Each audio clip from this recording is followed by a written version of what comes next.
Salam alaikum. Notre cours aujourd'hui c'est vecteur et translation. L'objectif de ce cours c'est de connaître et savoir utiliser l'écriture vectorielle à titre d'exemple. Le vecteur AB égale au vecteur CD. Deuxièmement, reconnaître des vecteurs égaux. Troisièmement, construire un point défini par une égalité vectorielle.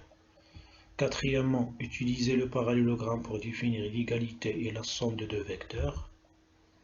Cinquièmement, simplifier les écritures vectorielles, relation de chaque. Donc on commence par la translation. Donc la translation est une transformation qui consiste à faire glisser un objet d'un point vers un autre point. Donc vous avez une figure et on veut la glisser vers le bas.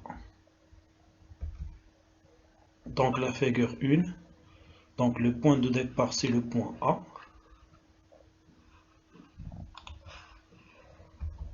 Et le point d'arrivée c'est le point B. Donc la figure 2 s'appelle l'image de la figure 1 par la translation qui transforme A en B. Donc A est le point de départ. Définition. B est le point. Une translation est définie par la donnée d'une direction. Donc la direction c'est la droite pointillée en vert, c'est-à-dire la droite qui passe par le point A et le point B. D'un sens, c'est le sens du glissement, c'est-à-dire de A vers B. D'une longueur, c'est la distance AB, c'est-à-dire la longueur du trajectoire parcourue par la figure 1.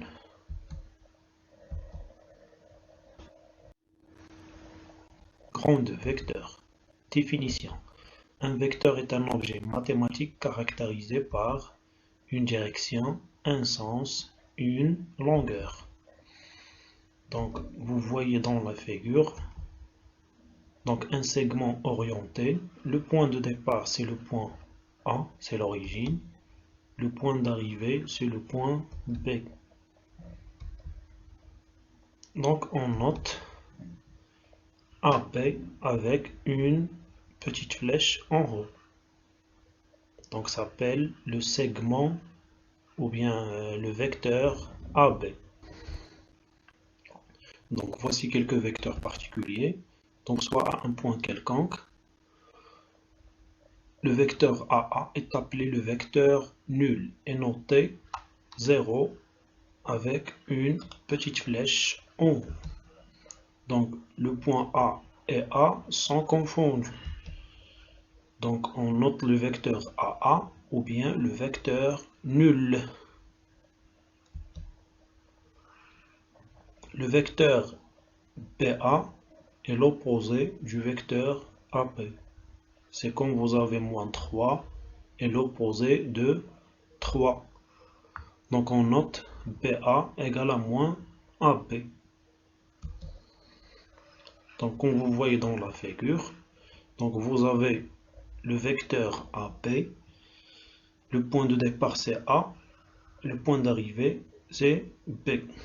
Par contre, le vecteur BA, le point de départ c'est B et le point d'arrivée c'est le point A. Donc les deux vecteurs BA et AB, donc ils ont la même direction, c'est-à-dire la droite qui passe par les points A et B. Et ils ont la même distance, c'est-à-dire la distance AB égale à la distance BA, mais ils ont des sens contraires. Donc BA ou bien moins AB. Donc ce moins signifie que les deux vecteurs ont des sens contraires. Remarque, deux vecteurs opposés ont la même direction, la même longueur et des sens. Donc pour s'entraîner à construire l'image d'un point par une translation de vecteurs donnés, exemple 1, construire le point M', image du point M par la translation de vecteur AB. Donc vous avez le point M et le vecteur AB. Le point de départ c'est A. Le point d'arrivée c'est le point B. Donc pour construire l'image du point M, donc vous cliquez sur Instrument poche. Donc vous pouvez télécharger le fichier que j'ai déjà déposé dans la plateforme Classroom. Donc imprime, c'est le quatrième point d'un parallélogramme. Donc PAM imprime est un parallélogramme. Donc remarque, pour construire l'image d'une figure, il suffit de reproduire la même construction à partir des sommets de la figure de départ. Par exemple, si vous voulez construire l'image d'un triangle par une translation de vecteurs donnés, donc il suffit de construire l'image de chaque point.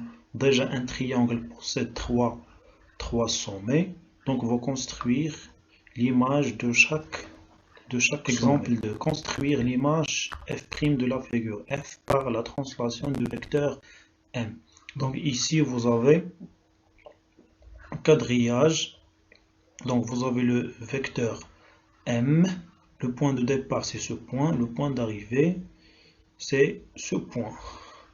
Donc pour passer de l'origine à l'arrivée, je dois suivre ce chemin. Donc 3 carreaux vers la droite, 4 carreaux en haut. Donc la même démarche pour cette figure.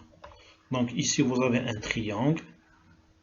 Donc je vais déplacer ce point de la même manière. Donc je vais glisser ce point 6 carreaux vers la droite, 4 carreaux vers le haut.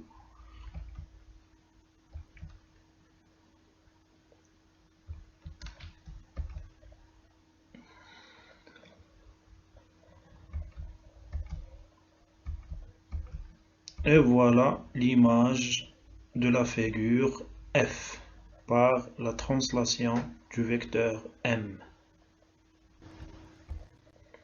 Vecteurs égaux. Deux vecteurs égaux signifie que les deux vecteurs ont la même direction, le même sens et la même longueur. Remarque, pour construire deux vecteurs égaux, on utilise la construction du parallélogramme. Donc ABCD est un parallélogramme.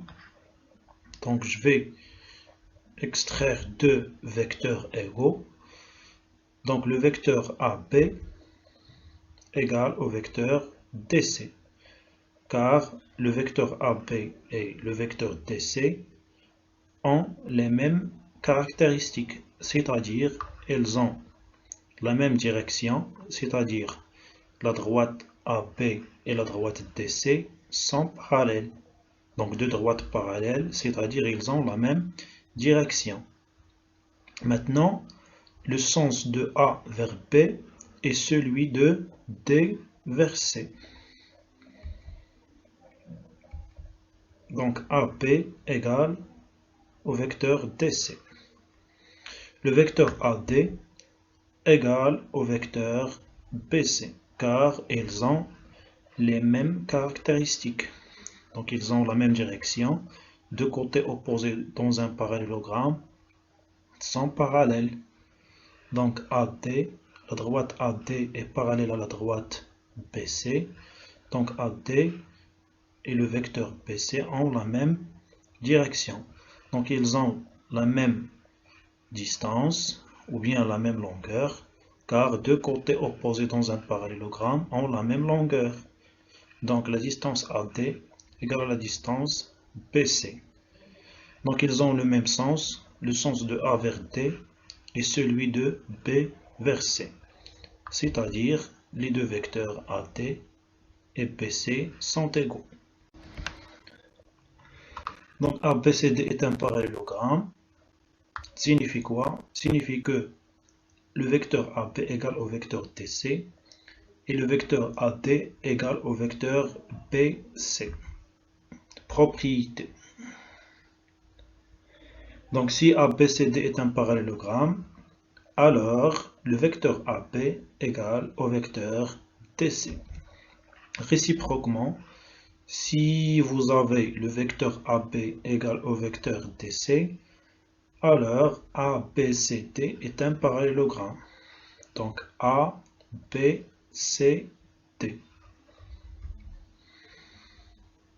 Donc on s'intéresse au parallélogramme non croisé.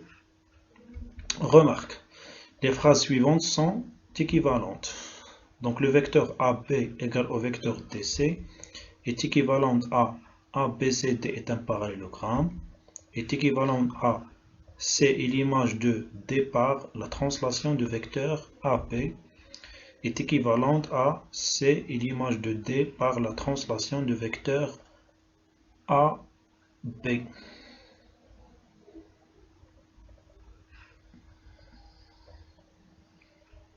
Ou bien C est l'image de D par la translation qui transforme A en P.